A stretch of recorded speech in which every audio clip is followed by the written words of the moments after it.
Witajcie w trzecim odcinku Co Lepsze. Jeżeli jesteście tutaj tylko po to, żeby dowiedzieć się, kto wygrał w drugim odcinku, od razu przewincie ten film do końca albo uzbrójcie się w cierpliwość. Bo najbliższe kilka minut poświęcę na porównanie, o które najbardziej prosiliście w komentarzach. A ja czytam komentarze.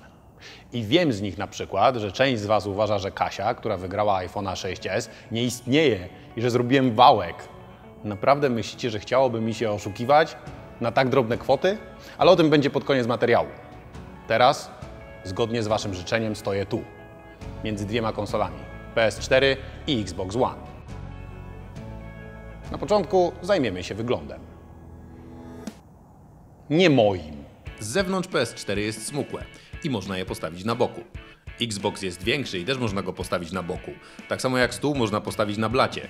Nie wiem, czy producenci stołów odradzają stawianie ich na blatach, ale Microsoft stawianie Xboxa na boku odradza na pewno. Chodzi o napęd optyczny.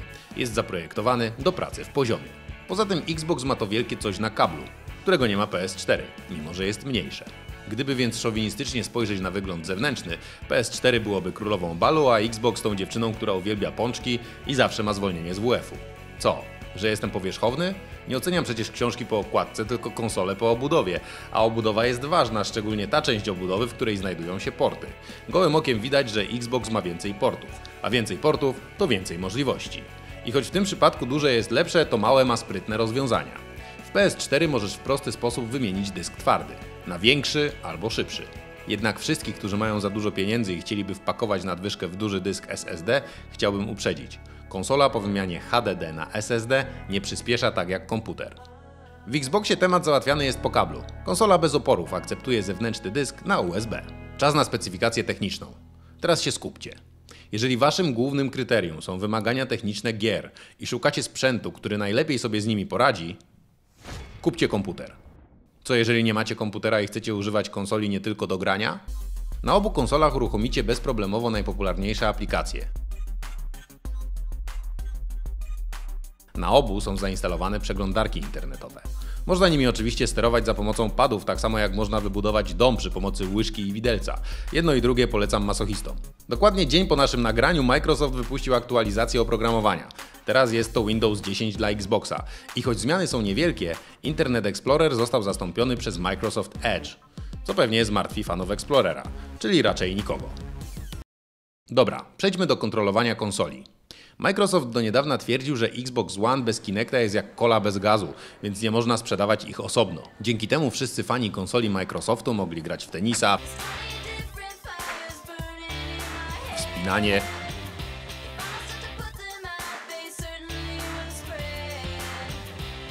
ujeżdżanie skutera wodnego i wiele innych pasjonujących gier. Ale w głębi duszy większość z nich chciała po prostu grać, nie tracąc przy tym godności. Gracze używają do gry padów. Wie o tym Sony, który nie dodaje kontrolerów ruchowych do PS4. Możesz je oczywiście kupić osobno, ale robisz to na własną odpowiedzialność. Microsoft na szczęście z czasem zmądrzał i nie zmusza już swoich klientów do kupowania droższego zestawu. Pady. Wreszcie. Pad do PS4 jest mniejszy.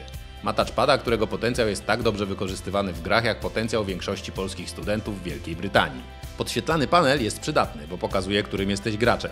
Jest też głośnik i miejsce na podłączenie własnych słuchawek, co jest spoko, bo nie wszyscy muszą się jarać zestawem sprzedawanym z konsolą. Pad od Xboxa jest większy i cięższy i ma baterię zamiast akumulatora. Akumulator można oczywiście dokupić, ale mamy XXI wiek, nie XVI, więc powinien być w zestawie. Wibrujące triggery są super. Szkoda, że są obsługiwane przez jakieś 3 gry. No, może 4. A to jest miejsce do podłączenia zestawu słuchawkowego, w którym wygląda się tak. Jeżeli nie będziecie mieć pada w dłoni, ktoś na bank zamówił u was Big Maca z frytkami. Podczas gdy ci dwaj przypadkowo spotkani mężczyźni będą grać w FIFA, ja zmierzę podstawowe parametry. Która z tych konsoli bardziej się grzeje? Która jest głośniejsza? I wreszcie, która pobiera więcej prądu?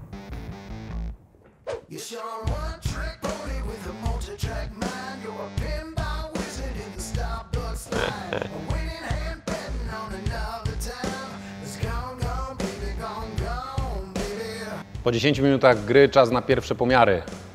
Powierzchnia PS4 jest rozgrzana od 30 kilku do 40 kilku stopni, ale z tyłu temperatura wynosi nawet 60 stopni, co oznacza, że jeżeli poszukujecie idealnego miejsca w mieszkaniu do przechowywania sera, to na pewno nie jest tym miejscem tył konsoli Sony.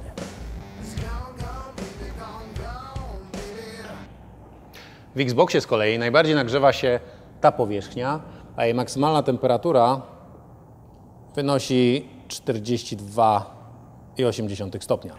Czyli Xbox nagrzewa się mniej. Czy to oznacza, że jest głośniejszy, bo jego wentylator pracuje szybciej? Pomiary wskazują, że w głośności pracy obu konsol nie ma praktycznie różnicy. Co z poborem prądu? Pewna poważna amerykańska organizacja przeprowadziła profesjonalne badania. Jak je przeprowadziła? Całkiem możliwe, że podłączyli konsolę do watomierzy. Jeżeli tak było, to moje badania są równie profesjonalne. I wskazują, że włączony Xbox One pobiera 46 W, a PS4 prawie 69 W. Podczas gry na Xboxie wartość ta wzrasta do 92 W, a na PS4 do 94. Jeżeli gra wyszła na PS4 i Xbox One, to z reguły najlepiej będzie chodzić na komputerze. Niektórzy twierdzą jednak, że na jednej z tych konsoli gry generalnie wyglądają lepiej. Do przeprowadzenia tego testu wypożyczyłem dwa takie same telewizory. Obraz z każdego z nich macie teraz na ekranie. Spróbujcie zgadnąć, który jest który.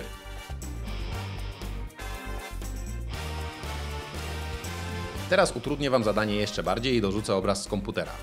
Oczywiście nagrany na takim samym telewizorze. Jesteście gotowi? Macie 5 sekund na odpowiedź.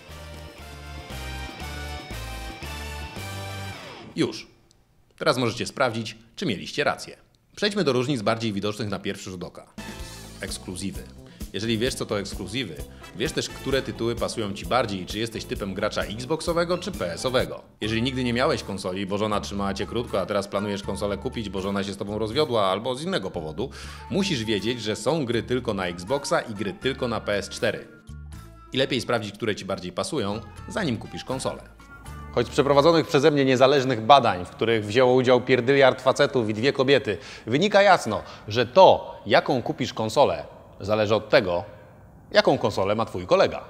Do niedawna PS4 sprzedawało się jakieś 2 razy lepiej od Xboxa, teraz konsola Microsoftu odrabia straty i walka staje się wyrównana. Ale jeżeli rzeczywiście sugerujesz się kolegą, nadal z dużo większym prawdopodobieństwem znajdziesz u niego PlayStation. Zostawmy jednak na chwilę sugerowanie się tym, co mają koledzy. Czasem lepiej skupić się na tym, co masz u siebie. Jeżeli jest to komputer z Windows 10, możesz streamować na jego ekran gry z Xboxa. Jeżeli jest to PS Vita, możesz na niej kontynuować grę, która została uruchomiona na PS4.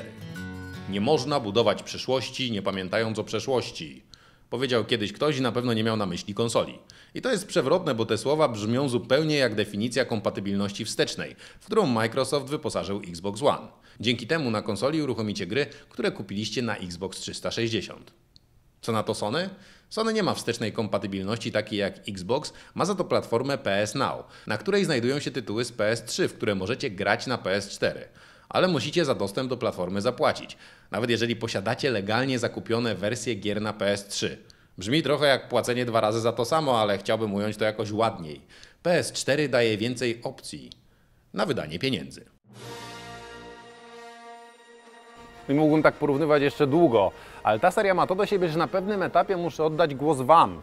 A zatem, drodzy widzowie, co lepsze, wchodzicie na stronę, której adres pojawia się w tej chwili na ekranie i który jest też w linku w opisie tego materiału, także możecie kliknąć bezpośrednio i przenieść się na platformę, która powinna już działać zdecydowanie lepiej niż działała kiedyś. Wiem, przyjąłem pewne skargi z Waszej strony, ludzie odpowiedzialni za niektóre błędy, chociaż przez cały czas dało się głosować i tego nie dam sobie odebrać. Ci ludzie zostali pouczeni i teraz wszystko będzie pięknie. Natomiast jeżeli oglądacie ten materiał w środę wieczorem, to lepiej, żebyście zagłosowali w czwartek przed południem. Dla bezpieczeństwa. Czas macie do 25 włącznie. A 2 grudnia spotkamy się tutaj w sklepie ze zwycięzcą i dowiecie się, która konsola jest lepsza. A skoro o tym mowa, czas rozwiązać konkurs z 2 odcinka.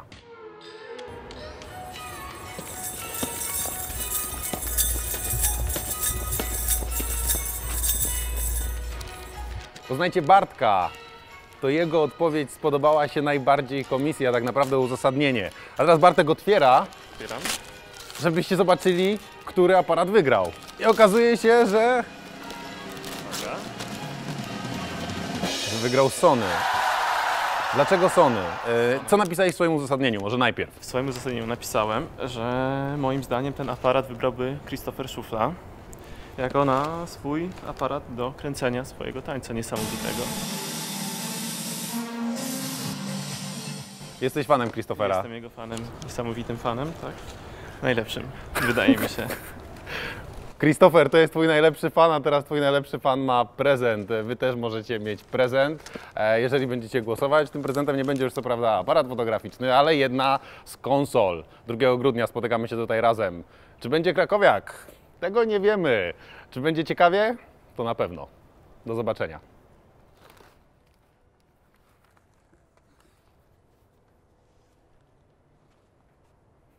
A, jeszcze jedno. To jest zdjęcie Kasi, która nie mogła odebrać osobiście swojej nagrody, ale iPhone 6s już do niej dotarł. I jak widzicie, Kasia jest rozpromieniona.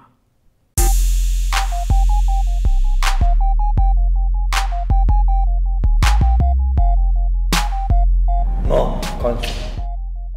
Ile można?